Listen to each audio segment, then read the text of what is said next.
오늘 은혜 받은 하나님 말씀은 베드로후서 2장 4절 말씀입니다. 베드로후서 2장 4절 우리 한 절 말씀인데 우리 다 같이 읽도록 하겠습니다. 시작.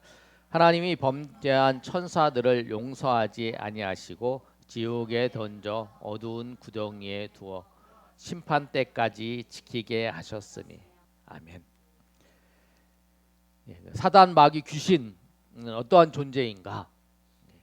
사단 마귀 우리가 예수님을 메시아, 그리스도 이렇게 하죠. 메시아와 그리스도가 다른 뜻이 아니라 같은 뜻이죠. 기름 부음을 받은 자. 그런데 히브리어는 메시아흐, 원래 정확한 발음은 메시아고 그 다음에 헬라어로는 그리스도예요.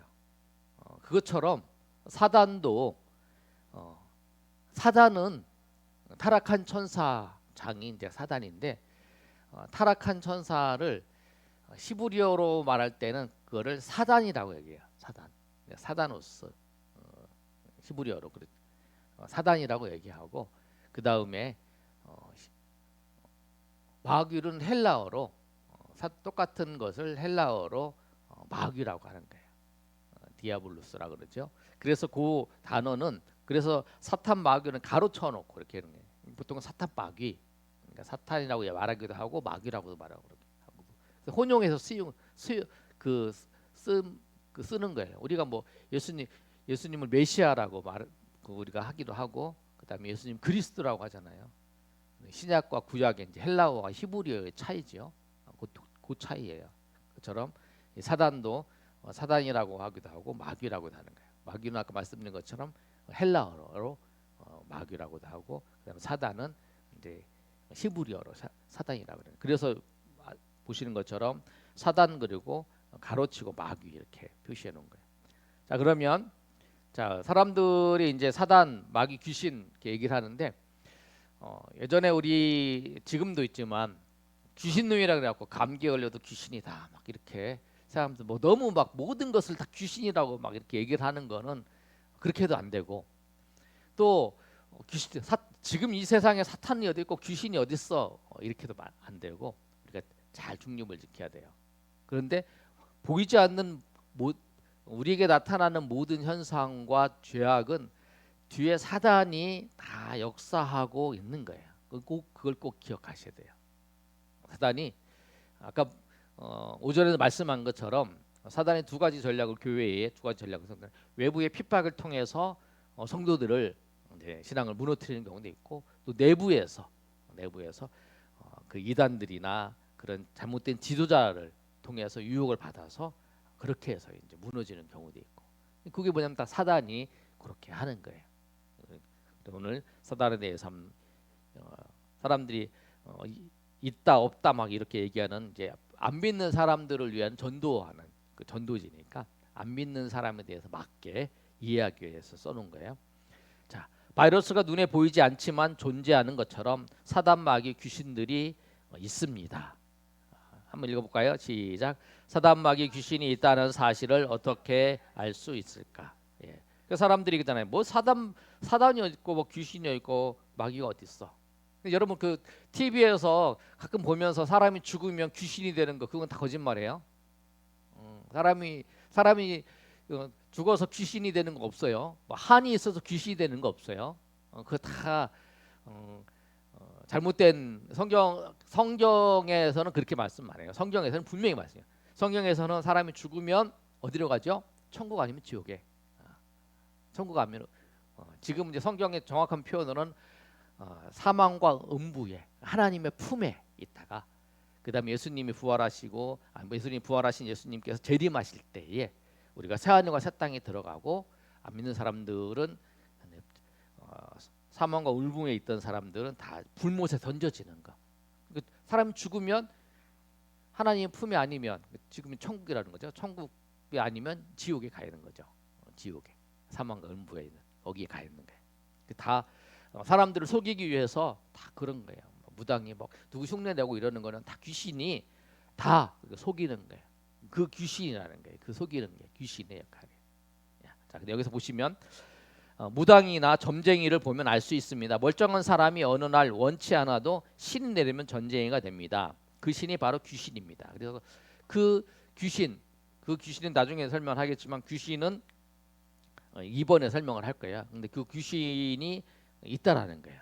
그래서 보시면 한번 읽어볼까요? 칼날로 시작. 칼날이 시퍼런 작두 위에서 칼춤을 추며 무단굿을 하는데도 아무런 이상이 없습니다. 왜냐하면 사람 속에 귀신이 들어가면 이러한 현상을 보일 수 있습니다. 과학으로 증명되지 않고 최면선도 아닙니다. 사탄 마귀 귀신들이 세계에 있다는 것을 알 수 있습니다. 그 뭐냐면 사람들한테 설명을 해주는 거예요. 사람들에게 설명을 해주는 건데 사단과 귀신과 마귀가 없다라고 얘기하는데 아니다, 있다. 사단과 마귀와 귀신이 있는 것을 얘기를 해주는 거예요. 우리가 뭐 무당이 하는 것을 막 인정하는 게 아니고 사람들이 보잖아요. 사람들이 뭘 보냐면 갑자기 막 그 시퍼런 막 그 여기 그림에 있는 거 칼날 위에서 막 춤춰. 야, 어떻게 저럴 수가 있지? 그렇게 하는 보면서 저 사람 뭐 신들렸다 그러잖아요. 그럼 뭐가 있지? 그런 거 통해서 그거를 이제 사람들이 많이 봤다라는 거예요. 그걸 통해서 귀신이 있고 사단 마귀 귀신이 있다라고 하는 것을 설명해 주는 거예요. 우리가 그걸 뭐 귀신을 인정하고 뭐 무당을 인정하는 게 아니죠. 왜냐하면 그들이 알고 있는 것을 통해서 설명을 해주는 거잖아요. 그러니까 우리가 아는 단어로 막 그 설명을 막 하면 그 사람들 이해를 못해. 예수 안 믿는 사람들이. 그러니까 그 사람이 알고 있는 것을 통해서 설명을 해주는 거죠. 뭐 하나님 없어, 귀신이 없어, 뭐 하나님 없어, 있지. 그래 잘 못 따라듣잖아요. 귀신이 있고 사탄이 어디 있어? 막 이러잖아요. 사탄이. 그러니까 이해를 하기 위해서 그게 맞게 설명해요. 우리 아까 말씀드린 것처럼 바이러스가 눈에 보이지 않지만 존재하는 것처럼 바이러스 눈에 보이지 않지만 우리나라 바이러스가 우리가 찾아오면 우리 코로나 때문에 엄청 뭐 돌아가신 분도 있고 그 다음에 뭐 심하게 겪고 난 다음에 아니면 그러고 난 다음에 이제 엄청 힘들어하시는 분이 있는 거잖아요. 그것처럼 사단과 귀신과 마귀가 있다라고 하는 거 말씀해요. 그러면 사단과 마귀와 귀신이 어떠한 존재인가? 자, 한번 읽어보겠습니다. 그 밑에 시작. 본래 하나님은 사탄을 창조하지 않으셨습니다. 하나님을 대적한 타락한 천사장이 저주를 받아 쫓아나가나 사단이 된 것입니다. 이 사단을 마귀라고도 하는데 마귀들의 졸개들이 귀신들입니다. 사단을 옛뱀 곧 용이라고 성경은 말씀하고 있습니다. 자, 요한계시록 한번 읽어볼까요? 자, 시작. 큰 용이 내어 쫓기니 곧 마귀라고도 하고 사단이라고도 하며 온 천하를 꿰는 자라. 예. 이사야 말씀에도 계명성이 떨어지는 장면 나오죠. 그걸 통해서 이제 그 얘기를 하는 거예요. 하나님께서 천사를 창조하셨어요. 하나님은 사단을 창조했다라면 그 하나님이 사단을 창조했다라고 말하면 그 문제가 생겨요. 왜냐하면 하나님은 선하시는 분인데 하나님께서 악을 창조하시고 악을 만드신 분이 아니시거든요. 근데 만드시지 않았는데 이 천사가 타락을 해서 이제 사단이 된 거죠. 사단이 돼서 사람들을 유혹하고 또 귀신은 뭐냐면 이 천사의 장이었던 그 천사뿐만 아니라 그 다른 천사들이 그 천사와 함께 그 하나님을 대적하는 그래서 귀신이라 그런 거예요. 그러니까 쉽게 얘기하면 사탄과 귀신과 마귀는 천사의 은혜에 타락한 천사라는 거예요. 그래서 그 천사의 우두머리가 사단 마귀고 그다음에 나머지는 귀신이라는 그러니까 사단이 아니 타락한 천사가 사탄 마귀 귀신이라는 거죠. 그래서 이제 우리가 사단 하나님을 수동들어서 그렇게 잘 알고 있는 거죠. 사찰과 한번 읽어보겠습니다. 시작. 사찰에 가보면 온통 용그림, 뱀그림이 가득한 것을 보게 되는데 사단도 교묘하게 경배받기를 원한다는 것을 알 수 있습니다. 이제 요거는 사람들이 이제 보면서 이제 그런 현상들을 통해서 사단 알게 모르게 그렇게 우리에게 성안에 들어와서 우리를 그렇게 한다는 거예요. 자, 그러면 사단 마귀 귀신들이 하는 일이 무엇인가? 하나님을 대적하는 거였어요. 그러면 쉽게 생각할 때 하나님을 대적하는 거면 지금도 사단 마귀 귀신들은 하나님을 우리로 하여금 하나님을 잘 못 믿게 하나님을 대적하는 거는 그거죠. 사단도 하나님의 주권 아래 있어요. 하나님을 대적한다 그래서 하나님과 힘을 같이 해서 이렇게 싸우는 게 아니에요. 하나님께서 완전히 그 불못에 가둬두지 아니하고 그냥 하나님이 허락하셔서 그냥 놔두니까 있는 거죠. 그리고 하나님께서 이렇게 마지막에 하나님이 이제 처리하시려고 그렇게 이제 하나님 그런 계획을 갖고 계신 거예요. 그런데 그 예수님이 십자가에서 죽으시고 부활하심을 통해서 사단의 모든 권세는 다 깨졌어요. 그러나 예수님이 재림하셔서 오는 그 날까지 마치 그거예요. 전쟁에서 이겼어요. 근데 패잔병이 있어요. 패잔병이 어떻게 해요? 그 사람들을 괴롭히잖아요. 이렇게 서로. 그런데 전쟁은 끝났어 이미. 그런데 그게 우리의 지금 싸움이에요. 하나님이 이미 예수 그리스도의 십자가에 통해서 사단의 권세를 깨뜨리시고 승리하셨어요. 그 시편 2편에 있는 말씀처럼 모든 것을 다 철장으로 깨부셔서 사단의 모든 것을 다 물리쳐 주신 거라는 거야. 그래서 우리는 승리한 거죠. 예수님이 승리했는데 사단은 그 패잔병처럼 그렇게 우리와 이제 남아 있는 싸움을 하는 거야. 그러면서 우리를 유혹을 하는 거야. 하나님을 믿지 못하도록, 하나님을 섬기지 못하도록. 왜? 자기가 하는 불못에 나도 그 사람들을 끌고 가는 거죠. 영원한 지옥에 나도 그 끌고 가는 거야. 하나님은 하나님의 백성들을 선하고 좋은 곳으로 인도하지만 사단을 따르는 사람도 또 파멸시키고 또 따르지 않는 사람들도 파멸에 끌고 가는 역할을 하는 거예요. 그런데 사단이 하는 일을 보면 첫 번째 한번 읽어보겠습니다. 시작. 사람의 마음을 꿰어 죄를 짓게 합니다. 하나님은 거역하는 거 죄지고요. 이게 이제 아담과 하와의 그 사건을 통해서도 그렇게 옛뱀이 그렇게 한 거예요, 사단이. 자, 두 번째는 시작.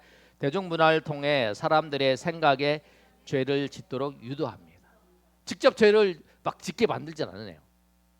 막 너 이거 해라. 막 소리가 들려서 너 이거 해라. 너 이거 해라. 막 이렇게 얘기하면 지금 내가 정신 차려야지. 그러고 안 해요. 당연하죠. 막 너 와서 막 이거 해라 막 꼬시면. 그런데 대중문화를 통해서 사람들이 나 그거 다 그렇게 하는 거야. 막 그러면서 그 아까 우리 오전에 말씀드린 것처럼 먹고 살기 위해서는 다 뭐 그렇게 같이 술도 마시고 같이 같이 어울려주고 막 이러면서 해야 그렇게 되는 거야라고 유혹을 하는 거죠. 그게 그 장면. 뭐 다른 사람도 다 그렇게 해. 너만 뭐 특별하게 뭐 그러냐? 너만 특별하게 뭐 그렇게 뭐 거룩하게 산다 그러냐? 다른 사람도 다 뭐 그런 거는 다 한다라고 그렇게 그래도 대중문화가 그런 것처럼 하면서 하는 거라는 거예요. 요새는 그러잖아요. 그런 문화들이 많잖아요. 하나님이 보시기에 여러분이 이제 다 뭐 여러 가지 생각이 날 거예요. 그런 문화들. 세 번째, 자 한번 읽어보겠습니다. 시작. 우상을 섬김 제사 지내게 합니다. 고린도전서 10장 20절 말씀 읽어보겠습니다. 시작. 이방인이 제사하는 것은 귀신에게 하는 것이요. 이것도 똑같아요. 우상을 섬기며 제사하게 하는 거. 아까 말씀드린 것처럼 우리나라 신사 참배도 그랬던 것처럼 지금도 그러잖아요. 그 명절 때 되면 제가 항상 말씀드리지만 명절 때 되면은 그거 우상에게 절하는 거 아니다. 그게 뭐 우상에 절하는 거냐? 조상을 섬기는 거지. 너는 조상을 사랑하는 마음도 없냐? 너는 부모의 효도하지 않는 애다. 막 이렇게 효도하지 않는 사람이다라고 그렇게 하잖아요. 속이잖아요. 그렇게 속여서 사람들을 하여금 제사를 지내서 우상을 섬기게 하는 게 사단의 교묘한 방법이라는 거예요. 사단이 하나님을 섬기지 않도록 죄를 짓게 하도록 그다음에 우상을 섬기도록 그렇게 한다라는 거예요. 그런 일 얼마나 많아요. 그것 때문에 막 알면서도 막 할 수 없이 뭐 가서 음식도 만들고 하는 그 얼마나 마음이 아픈 상태에서 만들잖아요. 우리 크리스찬의 우리 어머니들이 그러잖아요. 그것들 속여서 그 사람들을 하여금 그렇게 말하니까 그렇게 말해서 사람들 하여금 맞아. 그리고 가톨릭에서는 뭐 그거 절하는 게 뭐 그거는 상관없다 막 그렇게 얘기를 하면서 우상을 섬기게 만드는 거예요. 다 그렇게 그 사람들이 이렇게 이제 타협을 하는 거죠. 그래서 왜 왜 개신교는 타협을 안 하냐? 개신교는 왜 그러냐? 그렇게 얘기를 하는 거잖아요. 근데 성경이 분명히 말씀하고 있잖아요. 이방인이 절사하는 것은 귀신에게 하는 것이다. 그렇게 하는 거예요. 네 번째 시작.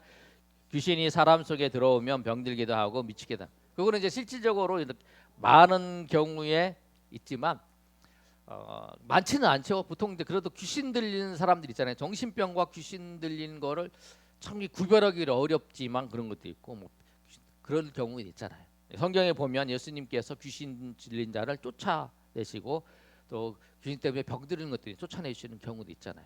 그런 형상들도 존재를 하죠. 이 시대에도. 그래서 우리가 병든 자를 위해서 기도를 하는 거죠. 우리가 병을 하나님께서 뭐 병을 기도한다고 해서 병이 낫는 게 아니라 병이 쫓아날 수도 있겠지만 기도하는 걸 통해서 치료할 때도 하나님께서 우리가 약을 쓰지만 그 약이 그 사람에게 잘 맞는 약이 의사도 그러잖아요. 항암 치료하는 걸 들어보니까 이 약이 저 사람에게 맞는지를 모르는데 이 약도 써보고 또 이 약도 써보고 이 약도 써보고 이런다는 거예요. 그러니까 이 약을 썼는데 맞으면 감사한 거죠. 그러니까 어떤 약을 쓸지 모르는 게 의사도 어떤 약이 나을지. 그러니까 그 병원에 치료하는 게 다 그죠. 그 치료하시는 분이 결국 하나님이세요. 하나님이 여기 우리가 상처를 나면 그 세포와 세포 같은 걸 연결을 해서 이렇게 이제 자동적으로 아물어지게 하는 것도 하나님이 하시는 거예요. 하나님께서 세포들에게 창조하실 때 그렇게 명령을 하셔서 그렇게 한 거죠. 어떤 경우에 그런 아이가 있잖아요. 이 상처가 입었는데 이 세포들이 전혀 반응을 안 해서 그냥 그대로 있어갖고 이 손이 잘려지는 그런 애들도 있었잖아요. 그런 현상도 있는 거 보면 그러니까 우리가 항상 아플 때나 어려운 일 있을 때 기도해야 되는 건 뭐냐면 하나님께서 하시고 또 우리가 또 하나님께서 의사가 하나님이 또 의사를 통해서 일반 은총 가운데에서 그렇게 만들어 주셨으니까 또 병원에 가 치료도 받고 그렇게 하는 거죠. 그래서 항상 우리가 무슨 일 있을 때 뭐 아플 때도 기도도 하고 또 하나님의 은혜 가운데에서 일반 은총으로 이렇게 베풀어 주신 치료도 받고 약도 먹고 무조건 다 나는 그 기도하고 나을래 그래갖고 막 기도하시는 하나님 그렇게 감동을 주시면 그렇게 하세요. 하지만 특별한 경우가 아니면 그런 경우가 아니면 약도 먹고 하나님 앞 기도도 하고 약도 먹고 그렇게 하면 더 치유가 빨리 된다. 아시겠죠? 그래서 사단이 하는 역할을 이렇게 역할을 하고 있습니다. 그런데 이 사단의 마지막에 종말은 어떻게 되냐면 한번 읽어볼까요? 자 시작. 사탄 마귀를 가두고 벌하기 위하여 준비한 곳이 지옥입니다. 사기꾼에게 꾀이면 인생은 망치듯이 하나님의 말씀을 믿지 않고 영혼의 사기꾼인 사단을 좋아하는 대로 살면 사단과 함께 지옥에서 영원히 살게 됩니다. 네, 말씀 한번 읽어보겠습니다. 시작. 하나님이 범죄한 천사 사단 귀신을 용서하지 아니하시고 지옥에 던져 영원한 구덩이에 두어. 아멘. 그래서 마지막이 뭐냐면 사단과 마귀와 귀신들의 종말은 예수님께서 재림하셔서 하나님의 사람들은 믿는 사람들은 새하늘과 새 땅에 내려와서 그 다음에 그 고기 들어가 새하늘과 새 땅에서 부활한 몸으로 영원히 살고요. 사단과 마귀는 그 사망에 있는 사람들, 지옥에 있는 사람들을 그 불못에 던져서 영원토록 거기 살게 하는 것. 그것이 영벌이고 여기서 하나님과 새하늘과 새 땅에서 영원히 사는 것을 우리는 영생이라고 그래요. 성경에서는. 그래서 그렇게 이루어진다는 거예요. 아시고 우리가 사단 마귀 귀신이 있다라는 것을 우리가 아시고 증거하시기 바랍니다.